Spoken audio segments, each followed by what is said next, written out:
ये हमें मिलकर काम करना होगा। वफाक अकेला ये जिम्मेदारियां अदा नहीं कर सकता जब तक कि सूबों के साथ मिलकर हमें इस सफ़र के तरफ तेज़ी से बढ़ना होगा। तमाम सूबों के वज़राए आला से आए मिलकर पाकिस्तान को बनाएं। आए हम अपनी अना, अपनी जो भी हमारी सोच है उसको पाकिस्तान के हवाले से उसको इख्तिलाफात को उनको ख़त्म कर दें, दफन कर दें। वफाक मुआशी बहरान से अकेले नहीं निपट सकता। वज़ीर आज़म शहबाज शरीफ ने सूबों से मदद मांग ली। कहा चारों सूबों के वज़राए आला अपनी अना और इख्तिलाफात को ख़त्म करें, मिलकर मुल्क को बनाएं। वज़ीर आज़म शहबाज शरीफ का SIFC की एपेक्स कमेटी के इजलास से खिताब। Army chief general Asim Munir, वफाकी वज़रा और चारों सूबों के वज़राए आला भी शरीक। वज़ीर आज़म शहबाज शरीफ ने कहा कि IMF के एक और माहिदे के बगैर गुजारा नहीं। अगले 2 से 3 साल के लिए एक और प्रोग्राम में जाना पड़ेगा। कड़वे फैसले करना होंगे। इन फैसलों का बोझ उन तबकों पर आना चाहिए जो ये बोझ उठा सकें। हमारे महसूलात 9 ट्रिलियन रुपए के हैं। 4 से 5 ट्रिलियन रुपए कहाँ जाते हैं सबको पता है। महसूलात 13 ट्रिलियन रुपए के हो जाएं तो कशकोल तोड़ सकते हैं। दुकानदार तबके से टैक्स माहाना बुनियाद पर बिजली के बिल के जरिए वसूल करने का प्लान। 35 लाख दुकानदारों को टैक्स नेट में लाने के लिए स्कीम तैयार। FBR ज़राए का कहना है कि बिजली के बिलों में ताजरों के लिए नया कॉलम मुतारिफ कराने की तजवीज़ है। टैक्स वसूली असल शॉप ओनर के बजाय दुकान पर कारोबार करने वाले से होगी। ताजरों की सालाना आमदन को 12 हिस्सों में तकसीम किया जाएगा। मुजवज़ा स्कीम नए माली साल के बजट से पहले लाई जा सकती है। IMF को मुजवज़ा प्लान से आगाह कर दिया गया है।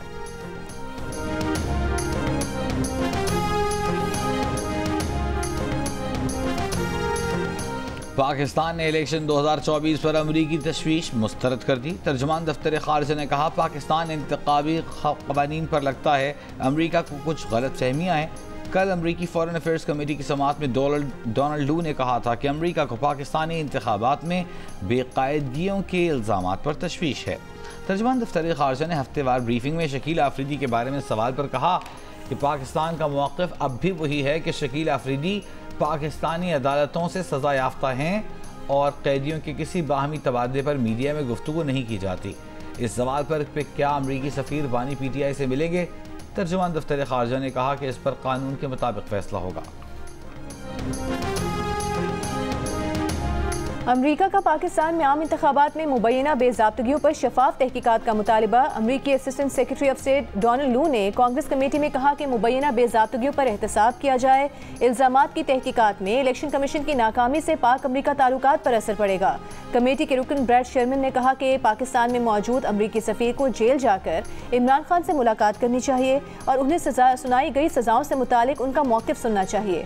डोनाल्ड लू ने PTI हुकूमत हटाने की अमरीकी साजिश झूठ करार दे दी। इमरान खान के दौरे रूस के बाद इक़्तिदार से बेदखल करने के अमरीकी मुतालबे की भी तरदीद कर दी। पाक ईरान गैस पाइपलाइन के बारे में डोनाल्ड लू का कहना था कि पाक ईरान गैस पाइपलाइन को रोकने के अमरीकी हुकूमत के इक़दामात की हिमायत करते हैं। गैस पाइपलाइन प्रोजेक्ट का करीब से जायजा ले रहे हैं। वो नहीं जानते कि इस प्रोजेक्ट के लिए पैसा कहाँ से आएगा। नहीं लगता कि बैनुल अक़वामी सरमायाकार भी इस प्रोजेक्ट में दिलचस्पी लेंगे।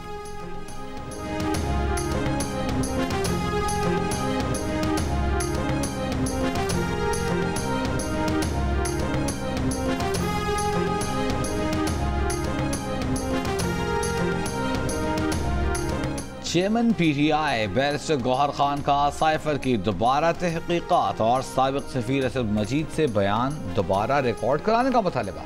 कहा डोनाल्ड लू ने कांग्रेस कमेटी ने जो झूठ कहा है असद मजीद को तरदीद या तायद के बयान जारी करना चाहिए। एक सवाल पर बैरिस्टर गौहर ने कहा कि बानी PTI को जेल से निकालने के लिए किसी से मुज़ाकरात नहीं करेंगे। सियासी बातचीत के लिए कायल हैं। दरवाजे सबके लिए खुले हैं। कोई अफसर रिश्वत मांगे तो शिकायत लेकर मेरे पास ना आए, उसके सर पर ईंट मार दें। वज़ीर आला खैबर पख्तूनख्वा के बयान पर सियासी हरीफों का अखाड़ा सज गया। पीपल्स पार्टी के फैसल कुंडी ने कहा कि अगर वज़ीर आला खुद रिश्वत मांगे तो।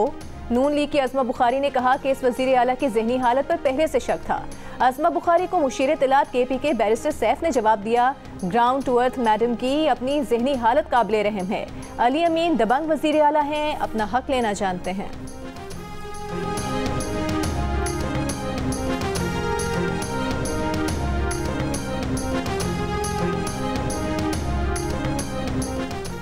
साबिक MD PTV अताउल हक कासमी और दीगर के खिलाफ सरकारी TV को 19 करोड़ रुपए से जायद का नुकसान पहुंचाने के कोई शवाहिद नहीं। चीफ जस्टिस पाकिस्तान जस्टिस काजी फाइज ईसा की सरबराही में 3 रुकनी बेंच ने अताउल हक कासमी, इसहाक डार, परवेज रशीद और फवाद हसन फवाद के नजरसानी दरखास्तें मंजूर कर लीं।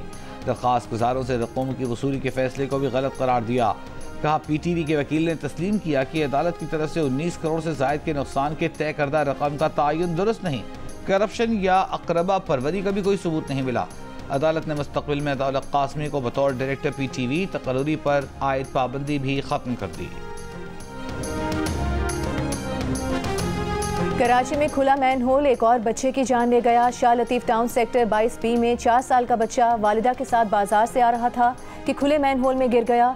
वालिदैन और अहले इलाका लापता बच्चे को ढूंढते रहे। गटर में गिरने का पता चला तो बच्चा जान की बाजी हार चुका था। बच्चे का वालिद फल का ठेला लगाता है। कराची में गुज़िश्ता 7 माह के दौरान मैन होल में गिरकर 4 कमसिन बच्चे जान बहक हो चुके हैं।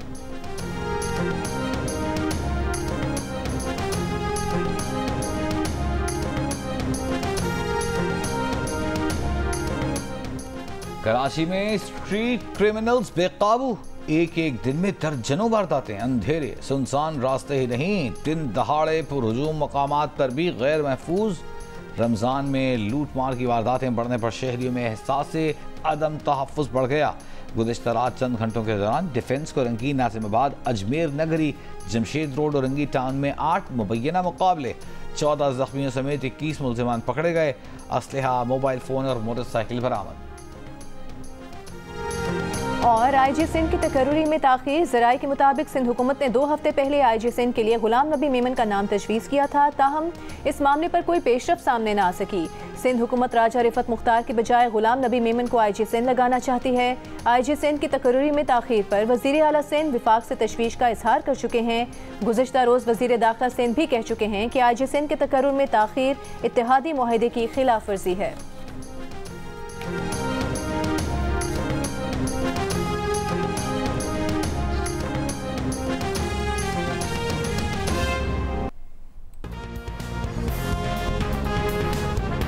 वज़ीर ख़ारिजा इसहाक डार कहते हैं कि एनर्जी सिक्योरिटी तरक्की याफ्ता और तरक्की पजीर ममालिक की अहम तरजीह है। हमें साफ़ और सस्ती तवानाई की ज़रूरत है। जौहरी तवानाई के पुरअमन मकासद के लिए पाकिस्तान अपने तजुर्बात दुनिया के साथ शेयर करने को तैयार है।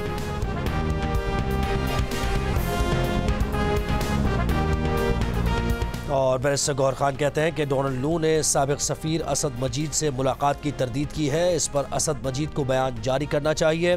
गौहर खान का सैफ के मामले की दोबारा तहकीकात का भी मुतालबा।